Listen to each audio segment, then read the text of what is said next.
বাংলাদেশ জাতীয়তাবাদী দল বিএনপির ভারপ্রাপ্ত চেয়ারম্যান তারেক রহমানের স্বদেশ প্রত্যাবর্তনকে স্বাগত জানিয়ে ব্রাহ্মণবাড়িয়া-৪ আসনের কসবা ও আখাউড়া উপজেলায় বর্ণাঢ্য আনন্দ মিছিল অনুষ্ঠিত হয়েছে।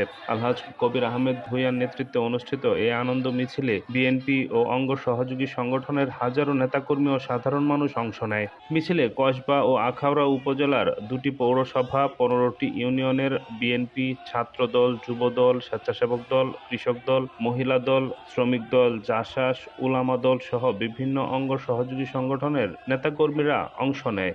স্লোগানে স্লোগানে মুখরিত হয়ে ওঠে কসবা ও আখাউড়ার প্রধান সড়কসমূহ।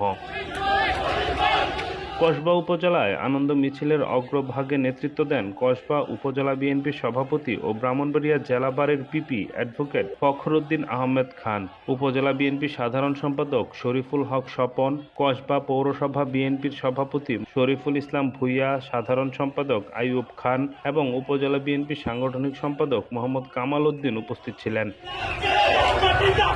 অপরদিকে আখাউড়া উপজেলায় মিছিলের নেতৃত্ব দেন আখাউড়া উপজেলা বিএনপির সভাপতি জয়নাল আবেদিন আব্দু, সাধারণ সম্পাদক ডাক্তার খুরশেদ আলম, পৌরসভা বিএনপির সভাপতি মোহাম্মদ সেলিম ভূঁইয়া, সাধারণ সম্পাদক আক্তার খান, উপজেলা বিএনপির সিনিয়র সহ সভাপতি কাউন্সিলর বাহার মিয়া এবং কসবা পৌরসভা বিএনপির সিনিয়র সহ সভাপতি মোহাম্মদ বশির উদ্দিন সহ আরও অনেকে।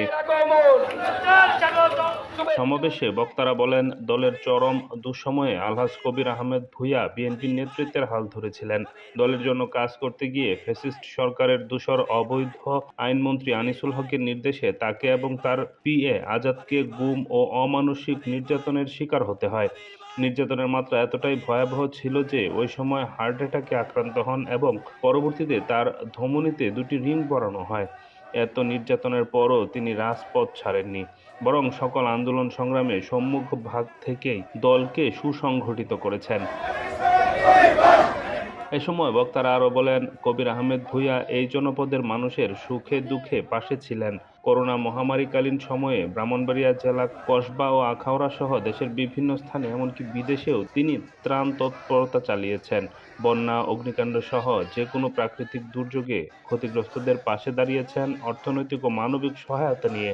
মিথ্যা মামলায় জর্জরিত নেতাকর্মীদের জামিন নিশ্চিত করা, তাদের পরিবারের দেখভাল করা এবং কারাবন্দী নেতাকর্মীদের আর্থিক সহায়তা দেওয়ার ক্ষেত্রেও তার ভূমিকা ছিল উল্লেখযোগ্য।